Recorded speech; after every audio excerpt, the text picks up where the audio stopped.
Hello students, working capital management chapter में हम देख रहे हैं problem number 32। Problem number 32, ABC industries limited require you to forecast their working capital requirement from the following information. Working capital निकालना है अपने को और इंफॉर्मेशन क्या है देखते हैं।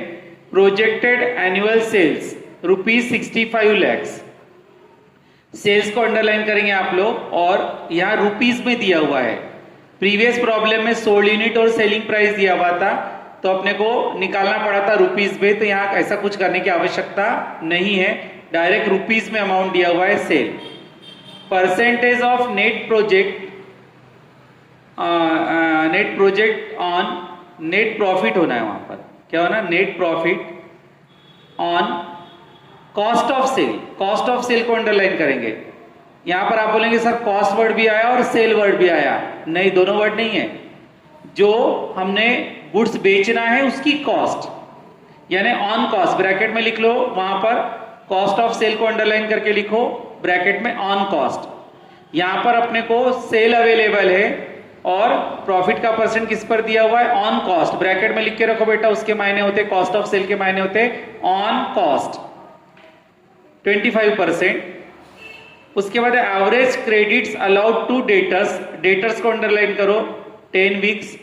सप्लायर्स को दिया हुआ है 4 वीक्स, सप्लायर को अंडरलाइन करेंगे। और एम है stock, average stock carrying in terms of sales requirement 8 weeks. तो ये स्टॉक है ना, फिनिश गुड्स का ही मानेंगे हम उसको। उसका 10% अलाउ करना है कंटिंजेंसीज को, कंटिंजेंसीज को आपने अंडरलाइन किया। बहुत सरल है, सिर्फ फॉर्मूलाज के बारे में प्रिकॉशन लेना है, बाकी नेट वर्किंग कैपिटल निकालना कोई कठिन नहीं है। तो स्टार्ट करते बेटा हम लोग प्रॉब्लम नंबर 32। तो आप लोग सबसे पहले रजिस्टर में लिखेंगे problem number 32। Problem number 32, statement of cost. Statement of cost. अब यहां पर जो एनुअल सेल दिया हुआ है वो रुपीस में दिया हुआ है, यहां पर लिखेंगे हम लोग एनुअल सेल, और एनुअल सेल का अमाउंट है ₹65 lakhs। ₹65 lakhs ये तुम्हारा एनुअल सेल का अमाउंट। आगे चलते हैं, सीरियल नंबर, पर्टिकुलर्स, अमाउंट। तो इस प्रकार का हमारा हमेशा का टेबल है, उसमें सबसे पहले लिखेंगे हम लोग सेल, और सेल का अमाउंट है हमारा 65 lakhs। कितना है, 65 lakhs सेल का अमाउंट है। अब आगे चलते हैं, सेल है 65 lakhs, कुछ भी करने की आवश्यकता नहीं, रेडीमेड दिया हुआ है। और प्रॉफिट है कितना परसेंट बोला है उसने, 25% ऑन कॉस्ट लिखना पड़ेगा आपको। हाँ, 25% ऑन कॉस्ट, ऑन कॉस्ट, क्योंकि उसने बोला है cost on sale. Cost on sale के मायने क्या होता है, सेल जो मैंने गुड्स किया है उसकी कॉस्ट कितनी है, यानी कॉस्ट प्राइस है। इसलिए ये बहुत इंपॉर्टेंट है, मैं बार बार बोलता हूं, क्योंकि ये फॉर्मूले को चेंज कर देती है। क्या अवेलेबल है अमाउंट और प्रॉफिट का परसेंट किस पर है, उसके हिसाब से क्या होता है, चेंज होता है। क्या चेंज होता है, तुम्हारा फॉर्मूला। अब हम लोग चलते हैं, यहां पर देखो सेल अवेलेबल है और प्रॉफिट ऑन कॉस्ट है। तो यहां देखते हैं हम लोग अवेलेबल अमाउंट कॉस्ट प्राइस है, नहीं चलेगा, ये फॉर्मूला तो बिल्कुल नहीं चलेगा। उसके बाद ये फॉर्मूला चल सकता है क्योंकि अपने पास अवेलेबल सेल है। तो प्रॉफिट का परसेंट ऑन कॉस्ट है, तो ये फॉर्मूला भी नहीं चलेगा। यहां पर प्रॉफिट का परसेंट क्या बोला है, ऑन सेल। उसके तीसरा नंबर देखते हैं, अपने पास कॉस्ट अवेलेबल है क्या, नहीं है, तो तीसरा फॉर्मूला भी नहीं चलेगा बेटा। उसके बाद देखते हैं यहां पर अवेलेबल क्या है, सेलिंग प्राइस, ये चल सकता है क्योंकि मेरे पास भी अवेलेबल क्या है, सेलिंग प्राइस। उसके बाद प्रॉफिट का परसेंट काय पर है, कॉस्ट पर। तो यहां पर भी देखो प्रॉफिट का परसेंट जो है profit on cost, available amount sale. Same वही सिचुएशन मेरे भी पास है, अवेलेबल मेरे पास सेल है और प्रॉफिट का परसेंट किस पर दिया, कॉस्ट पर। तो अवेलेबल अमाउंट पहले लिखते हैं हम लोग SP × R/100 + R, यानी प्रॉब्लम नंबर फॉर्मूला नंबर 4 यहां पर फिट बैठ रहा है। तो यहां पर फॉर्मूला नंबर 4 लिखेंगे हम लोग, SP × R/100 + R। SP into R upon 100 plus R। अब इसको हम लोग कैलकुलेट करते हैं तो सेलिंग प्राइस है तुम्हारा 65 लैक्स, 65 लैक्स।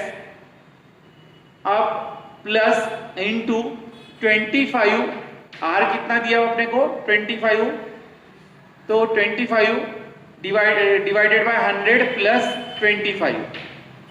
फॉर्मूले में वैल्यू पुटअप की है, सेलिंग प्राइस है तुम्हारा 65 लैक्स और R कितना दिया है तुम्हारा 25%, इसलिए R लिखा 25, 100 प्लस R है 25। इसको कैलकुलेट करेंगे आप लोग, इसको क्या करेंगे आप लोग कैलकुलेट करेंगे तो वो आता अपना 13 लाख। कितना था 13 लैक्स, तो ये हो गया मेरा प्रॉफिट 13 लाख। अब 13 लैक्स प्रॉफिट है तो सेल में से प्रॉफिट को हम लोग माइनस करेंगे तो कॉस्ट प्राइस मिलता है और वो आता है तुम्हारा 52 लैक्स। कितना आता है 52 लैक्स। अब चलते हैं आगे, ये 52 लैक्स यानी क्या होगा तुम्हारा total cost oblique production cost, total cost oblique production cost oblique cost of goods sold, oblique cost of goods sold, वो गया तुम्हारा 52 लैक्स।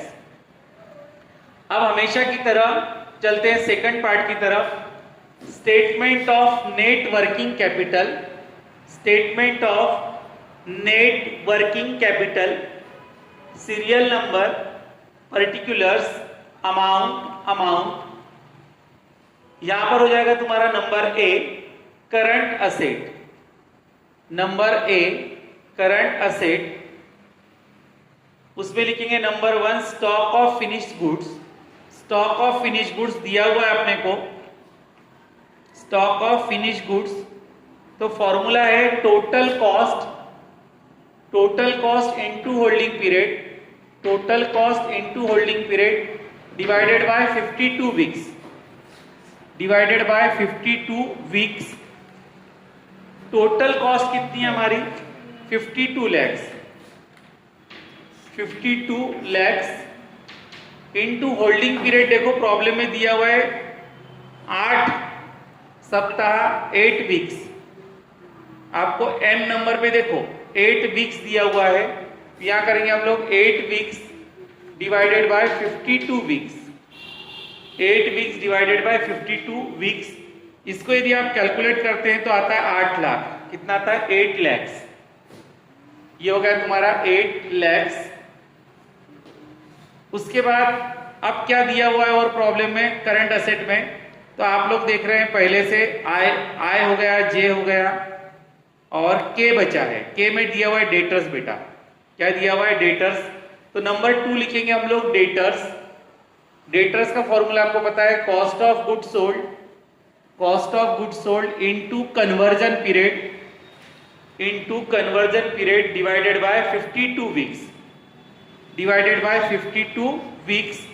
तो यहां पर हम लोग कॉस्ट ऑफ गुड्स सोल्ड निकाले आपने 52 लैक्स, यहां लिखेंगे हम लोग 52 लैक्स इनटू कन्वर्जन पीरियड 10 सप्ताह दिया हुआ है, 10 वीक्स दिया हुआ है, के नंबर में देखो आप लोग, यहां लिखेंगे हम लोग 10 weeks divided by 52 weeks, 10 weeks divided by 52 weeks. इसको यदि आप कैलकुलेट करते हैं तो आता है अपना 10 लाख, 10 लैक्स आता है यहां पर, 10 लैक्स 10 लाख। अब इन दोनों की यदि टोटल करते हैं हम लोग, क्योंकि दो ही आइटम है करंट असेट के, इन दोनों की टोटल आती है बेटा 18 लैक्स। कितनी आती है 18 लैक्स, 18 लाख। ये जो 18 लाख है उसी को बोलेंगे हम लोग number A total current asset, total current asset 18 lakhs. उसके बाद है number B current liabilities, number B है करंट लायबिलिटीज। अब उसमें देखते हैं सिर्फ एक ही आइटम बचा हुआ है बेटा सप्लायर, नंबर एल देखेंगे, सप्लायर 4 वीक्स दिया हुआ है, बाकी लायबिलिटीज नहीं दी हुई है। तो यहां लिखेंगे number 1 creditors oblique suppliers, creditors oblique suppliers, credit purchase into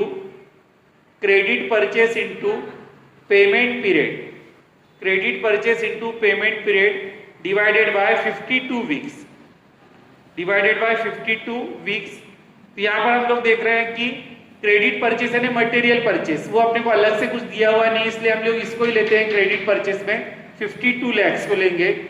ध्यान रखना है यहाँ पर कंफ्यूज होने की आवश्यकता नहीं है। 52 lakhs इनटू पेमेंट पीरियड दिया हमारा 4 वीक्स, पेमेंट पीरियड दिया 4 weeks divided by 52 weeks. 52 weeks divide करेंगे हम लोग और कैलकुलेट करते हैं तो क्रेडिटर्स आता है अपना 4 लाख। क्रेडिटर कितना आता है 4 lakhs, उसको ही सप्लायर बोलते हैं हम लोग। अब एक ही लायबिलिटी है, अब उसकी टोटल हम बाहर निकालेंगे तो वो कितनी आएगी, सेम 4 lakhs आएगी। तो यहां लिखेंगे हम लोग 4 lakhs, तो हो जाएगा तुम्हारा number B, total current liability 4 lakhs। Total current liability 4 lakhs। अब वक्त आ गया हमारा नेट वर्किंग कैपिटल निकालने का। तो नेट वर्किंग कैपिटल लिखेंगे हम लोग, net working capital A minus B. A minus B यानी total current asset minus total current liability यदि आप करते हैं तो आता हमारा 14 lakhs। कितना था 14 lakhs। ये हो गई तुम्हारी net working capital A minus B. उसमें अपने को कंटिंजेंसीज बोला है, कितना परसेंट बोला है उसने 10%। लास्ट में दिया हुआ है कंटिंजेंसी 10%, तो यहां पर करेंगे हम लोग प्लस कंटिंजेंसी, ब्रैकेट में लिखेंगे हम लोग 10% on net working capital, 10% on net working capital. तो हमारा ब्रैकेट में लिखेंगे हम लोग नेट वर्किंग कैपिटल है 14 लाख। नेट वर्किंग कैपिटल कितना है 14 लाख, उसका 10%, 14 लाख का 10% यदि आप निकालते हैं तो 1,40,000 आएगा। कितना आएगा 1,40,000, 1,40,000। 1,40,000 को प्लस करेंगे हम लोग कंटिंजेंसी को तो आता है अपना 15,40,000। कितना आता है 15,40,000, 15,40,000, 15,40,000, जिसको बोलेंगे हम लोग टोटल वर्किंग कैपिटल। क्या बोलेंगे हम इसको, टोटल वर्किंग कैपिटल 15,40,000। तो यहां पर बेटा हमारा प्रॉब्लम नंबर 32 कंप्लीट होता है।